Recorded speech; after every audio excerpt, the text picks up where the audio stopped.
Oke, kita mulai. Bismillah, Assalamualaikum warahmatullahi wabarakatuh. Alhamdulillah wassalatu wassalamu ala rasulillah wa ala alihi wa sahbihi wa mawala wa la hawla wa la quwata illa billah ma ba'd. Kita lanjutkan ya teman-teman di sini di masih pembahasan tentang AI ya. Kemarin sudah saya ajarkan beberapa cara untuk penggunaan AI itu sendiri. Oke. Nah, em, di sini saya cuma ingin memberitahu teman-teman semua berkaitan dengan beberapa hal tentang AI yang teman-teman perlu pahami dengan baik. Sebenarnya materi untuk bagian intinya itu sudah selesai kita. Nah, mungkin di minggu depan ini ya diharapkan teman-teman semua membawa laptop atau komputer atau pokoknya kalau ada fasilitas itu tolong dimanfaatkan segera karena minggu depan em, saya ingin teman-teman itu sebagiannya itu bukan sebagian maksudnya semuanya itu harus praktik ya. Praktik mungkin teman-teman ada yang sudah selesai pula skripsinya nggak masalah. Terus teman-teman juga praktik terutama berkaitan pemakaian referensi satu. Itu yang akan kita coba praktekkan. Teman-teman nanti coba install atau pakai Zotero atau apa terserah. Yang penting teman-teman tahu cara otomisasi eh, membuat referensi satu. Yang selanjutnya teman-teman juga kalau sudah punya data, ya kalau sudah punya data, teman-teman minta tolong untuk ditampilkan. Ya misalnya nanti saya panggil mungkin namanya ya untuk menampilkan data, bukan menampilkan data ya maksudnya untuk mengolah datanya itu bagaimana. Nanti eh, saya ingin sebagian besar mungkin saya akan tanya walaupun mungkin banyak ya pesertanya di sini. Cuma saya ingin tahu teman-teman itu sudah paham belum berkaitan dengan hal-hal yang kita sudah pelajari di sini. Oke. Nah, itu untuk minggu depan. Jadi minggu depan tuh pertemuan kalau nggak salah ke 12 gitu ya, ke 12. Nah, itu saya minta tolong ke teman-teman semua atau mungkin hari ini tuh ke 11, hari ini ke 12 mungkin. Ya pokoknya minggu depan intinya saya pengen minta teman-teman semua untuk menyiapkan laptop. Terus nanti kalau saya tanya berkaitan dengan skripsinya teman-teman semua atau proposalnya teman-teman semua sudah ada gambaran. Terutama berkaitan dengan hal-hal yang sudah kita pelajari ya, itu yang utama yang akan kita bahas di pertemuan mendatang. Oke, nah yang pertama yang perlu kita bahas berkaitan dengan kemarin sudah kita jawab ya untuk berkaitan dengan AI dan segala macamnya ini sudah saya cantumkan di sini. Oke, ini sudah. Oke, ini sudah. Nah, terus membuat data palsu, wawancara fiktif dan seterusnya. Nah, ini ya teman-teman ya. Sekarang em, saya ingin jelaskan ini ya. AI tidak boleh langsung dipercaya untuk membuat referensi. Oke, mahasiswa itu harus ngecek nama penulisnya, tahun terbitnya dan seterusnya. Oke, dan ini banyak yang terjadi. Oke, teman-teman, ini banyak yang terjadi. Saya dapati banyak kesalahan-kesalahan yang terjadi di AI itu berkaitan dengan sitasi. Ini sangat-sangat fatal. Contohnya bagaimana? Contohnya sitasinya itu tidak ada. Oke, itu yang paling pertama saya rasakan itu sitasinya nggak ada. Ibaratnya teman-teman dikasih sitasi, terus daftar pustakanya itu nggak ada. Nah, oke ya teman-teman, itu hal yang menurut saya paling sering terjadi kesalahan. Apalagi teman-teman kalau misalnya pakai yang free versi, ya yang free versionnya atau yang versi gratisnya itu pasti banyak banget kesalahannya. Itu yang pertama. Oke. Yang kedua, biasanya nggak ada ya.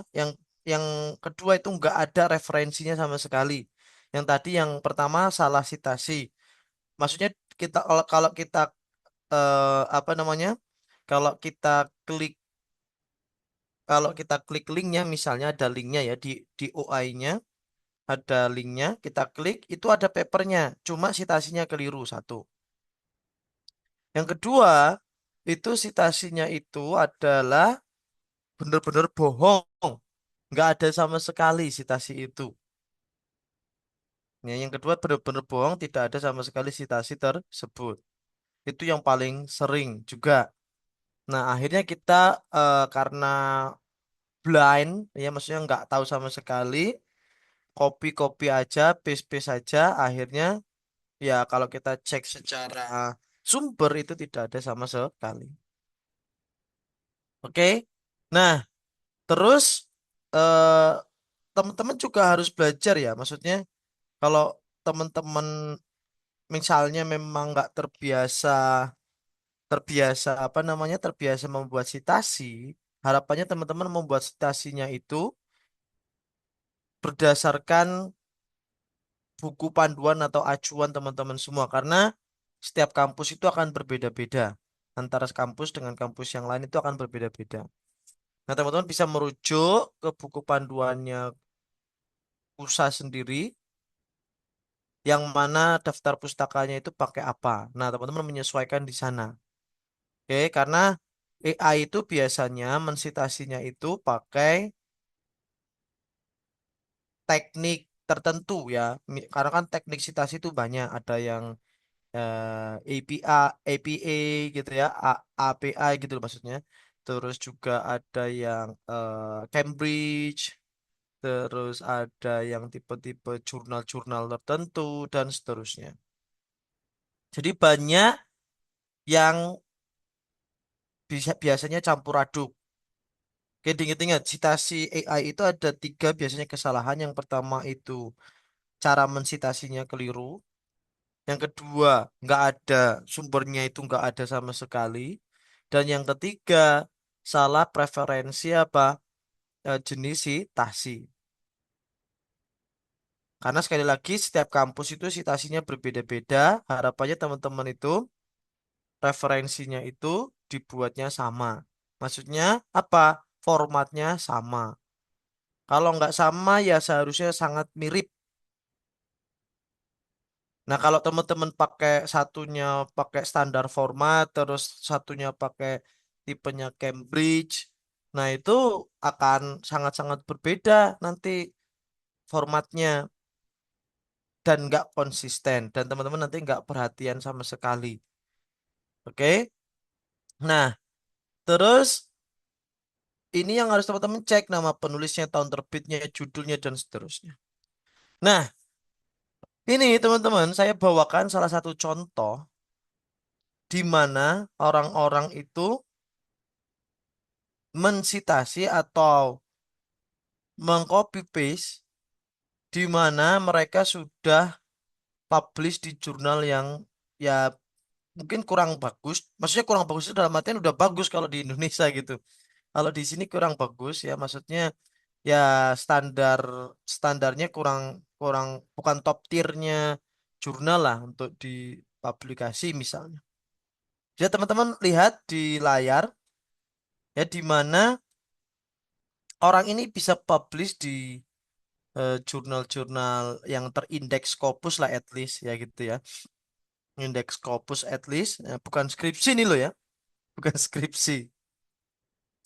Yang mana sudah melewati peer review atau bisa kita katakan sudah direview oleh orang lain sebelum publikasi.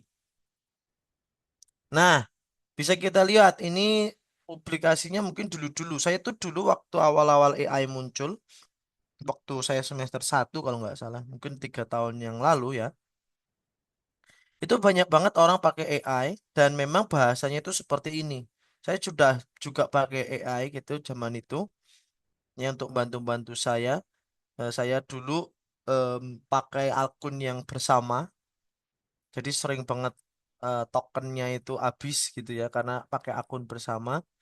Nah, pada akhirnya saya memutuskan pakai beli sendiri akun sendiri gitu sampai sekarang. Nah, bisa kita lihat. Nah, ini bener-bener banget ya. Bener-bener banget kayak gini hasil AI itu dulu itu kayak gitu. Nah, kalau teman-teman cuma copy paste tanpa berpikir, ini kan kayak gini kan nggak berpikir nih. Orang-orang yang copy paste kayak gini tuh nggak berpikir sama sekali, ya, nggak berpikir sama sekali nih yang kayak gini.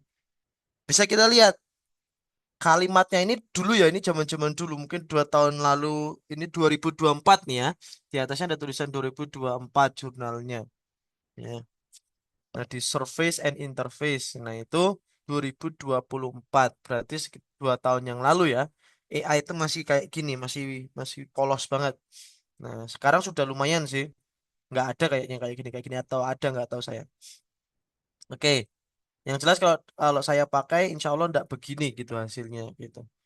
Nah, karena AI itu kan bisa diutak-atik sesuai sesuai yang pakai gitu teman-teman. Sesuai yang pakai, sesuai yang usernya. Makanya satu user dengan user yang lain tuh hasilnya bisa beda jauh. Nah, itulah yang bikin kita satunya ketinggalan, satunya enggak teman-teman. Yaitu satunya bisa pakai AI untuk mendukung riset. Misalnya teman-teman punya riset juga untuk areanya teman-teman semua. Dan yang satunya nggak pakai atau pakai AI tapi cuma nggak tahu caranya gimana. Nah, itu akan sangat berbeda